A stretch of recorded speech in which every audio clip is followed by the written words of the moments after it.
बेचने के जे तैयार में जाए।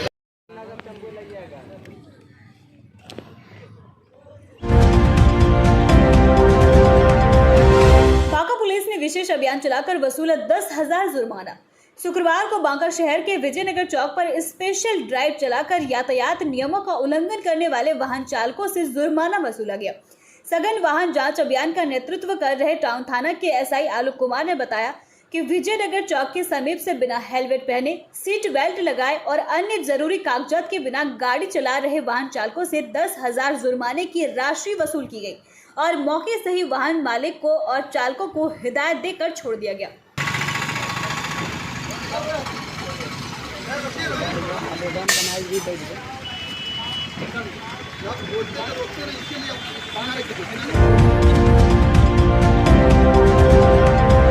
समाहर्ता बांका के आदेश उपरांत 41 थाना कांडों में जब्त 411.5 लीटर देशी शराब, 525.39 लीटर विदेशी शराब, कुल 936.89 लीटर शराब को ड्रेन आउट विधि से विनष्ट किया गया।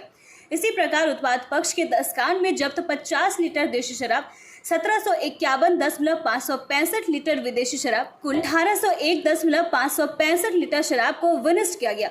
विनिष्टीकरण के समय अंचलाधिकारी बांका, अधीक्षक मदनिषेध बांका, थाना के पुलिस पदाधिकारीगण एवं उत्पाद पदाधिकारीगण उपस्थित थे। कितना सर शराब विनिष्टीकरण किया गया? अभी हम लोग 49 पुलिस थाना कांडों में 1290 लीटर और उत्पाद के 10 कांडों में 1500 लीटर शराब विनिष्टीकरण अभी जारी है, कर रहे हैं हम लोग। सही पर समाहर्ता का आदेश प्राप्त है।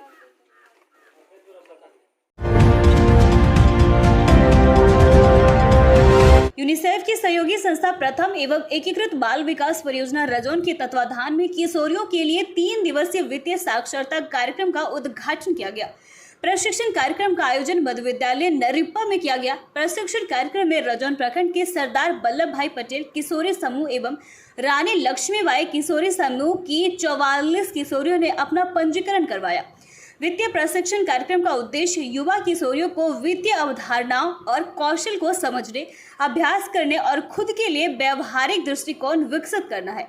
3 दिवसीय साक्षरता कार्यक्रम में किशोरियों को अर्जित धन का प्रबंधन करना और अपने जीवन में वित्तीय रूप से स्वतंत्र रहने के लिए प्रशिक्षण दिया जाएगा। किशोरियों को बैंकिंग प्रक्रिया, सुरक्षित निवेश के लिए उपलब्ध साधन एवं मिश्रित प्रौद्योगिकी के दृष्टिकोण की आवश्यकताओं से अवगत किया जाएगा। प्रशिक्षण कार्य यूनिसेफ की सहयोगी संस्था प्रथम के प्रखंड समन्वयक सुधांशु शेखर तथा समाज सेवी कोमल कुमारी ने किया। प्रशिक्षण के दरमियान आंगनबाड़ी सेविका सुनीता कुमारी, पूनम कुमारी, चांदनी कुमारी, शिक्षिका कुमारी गुंजन, मुन्नी कुमारी के साथ प्रधानाध्यापक श्री दीपक कुमार सम्मिलित रहे। 5,000 रुपये महीना कमाता है, ठीक है ना? उसके बाद में उसका भाई जो है वो 7,000 रुपये महीना कमाता है और कुछ बच्चों को पढ़ा के 3,000 रुपये का महीना कमाया, तो टोटल आमदनी कितनी होगी?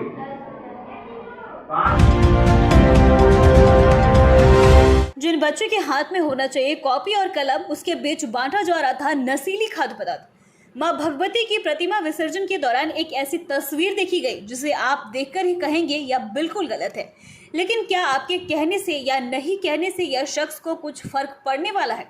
दरअसल हम बात कर रहे हैं उन नन्हे मुन्ने बच्चे की जिनके हाथ में आज के ज़माने में किताब और कलम होना चाहिए, उसके हाथ में नशे का जहर दिया जा रहा है। आप सोच रहे होंगे कि वह नन्हे मुन्ने कौन है और उसे कौन हाथ में जहर दे रहा है। तो हम आपको बता दें कि भागलपुर से ये तस्वीर सामने आई है, जहां पर मां भगवती की प्रतिमा विसर्जन करने जा रही थी। उसी दौरान कोतवाली चौक के महज ठीक सामने फर्जी कंपनियों के द्वारा छोटे छोटे मासूम बच्चों को पान मसाला की हाथ में पुड़िया दिया जा रहा था। वैसे बच्चों को पुड़िया दिया जा रहा था जिनका अभी दूध का दांत भी नहीं टूटा। खैर, इस तरह की वारदात तब हो रही थी जब भारी संख्या में लोग और पुलिस के जवान मां भगवती के विसर्जन में व्यस्त थे। लेकिन हैरान करने वाली बात तो यह है कि कोतवाली थाना के ठीक बगल में इस तरह की वारदात कहीं ना कहीं पुलिसिया कार्यशैली पर सवाल खड़ा करता है। जरूरत है इस पर सरकार और प्रशासन को ध्यान देने की। वकायदा बच्चों की जिंदगी खतरे में जा सकती है। दूध के दांत भी नहीं टूटा और हाथों में नशा का पुड़िया देने वाला शख्स क्या भागलपुर पुलिस कार्रवाई करेगी, यह देखना शेष होगा। कौन सा पुड़िया है ये? पुड़िया है, माघ पुड़िया है ये। क्या ये मार्केट में नया आया है क्या? नहीं बता सकते हैं, अभी आया ये लोग लेकर के हम लोग बांट रहे हैं। कौन लेकर आया है? यही सब जो स्टॉल लगाया है।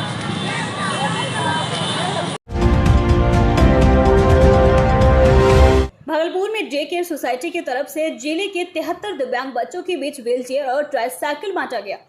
डे केयर सोसाइटी बिहार शिक्षा विभाग का ही एक अंग है। ये वितरण शुक्रवार को जिले के खिरनी घाट खंजरपुर स्थित डाइट परिसर में किया गया, जहां डे केयर सेंटर के कई पदाधिकारी मौजूद थे। इस वितरण के लिए जिले के अलग अलग स्कूलों से कुल 73 दिव्यांग बच्चों को चयनित किया गया था, जिसके बाद बच्चे के जरूरत के अनुसार उन्हें व्हीलचेयर और ट्राइसाइकिल मुफ्त में बांटा गया। इसको लेकर भागलपुर के जिला शिक्षा पदाधिकारी संजय कुमार ने बताया कि डे केयर सोसाइटी हमारे समग्र शिक्षा अभियान के अंतर्गत काम करने वाली संगठन है।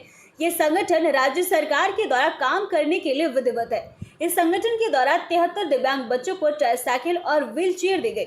जिन बच्चों को ट्राइसाइकिल की जरूरत थी उन्हें ट्राइसाइकिल और जिन्हें व्हीलचेयर की जरूरत थी उन्हें व्हीलचेयर दी गई। बच्चों की पढ़ाई सुगम तरीके से चलते रहे, वे लोग इन कठिनाइयों का सामना करते हुए आगे खूब पढ़े, इसके लिए ये वितरण सरकार की तरफ से की जाती है। वही वितरण में एक दिव्यांग बच्चे के पिता राजकुमार ने बताया कि ये हमारे लिए अच्छी मदद की गई। अब कहीं ले जाना या ले आना आसान हो जाएगा। उन्होंने बताया कि इसके लिए बस बच्चों का आधार कार्ड और सर्टिफिकेट ही देना पड़ा।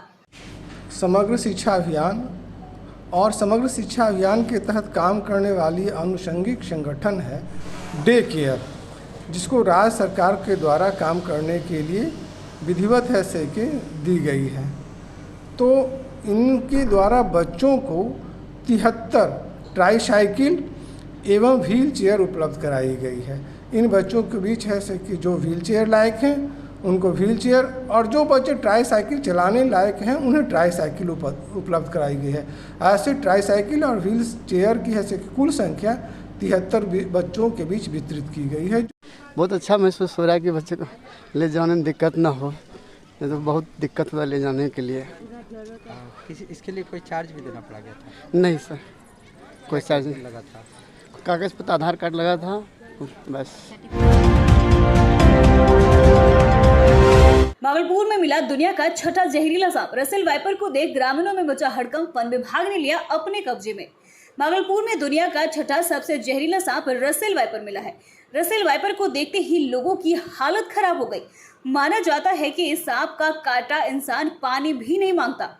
दरअसल भागलपुर के मिर्जाचक इलाके में तूफानी मंडल के घर में अहले सुबह रसेल वाइपर सांप दिखा, जिसके बाद पूरे इलाके में हड़कंप मच गई। वहीं के स्थानीय निवासी हरिराम मंडल ने बताया कि यह सांप पिछले 10 से 15 दिनों से इसी इलाके में घूम रहा है।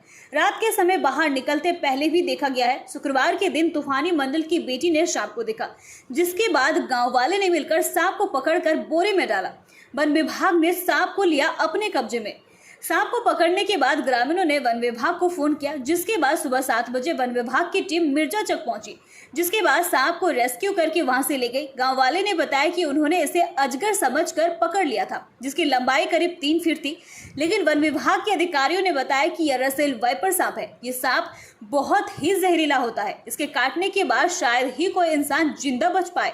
इसके काटने के महज 30 सेकंड में ही इंसान की मौत हो जाती है। हालांकि गनीमत ये रही कि इस सांप ने किसी भी ग्रामीण को नुकसान नहीं पहुंचाया।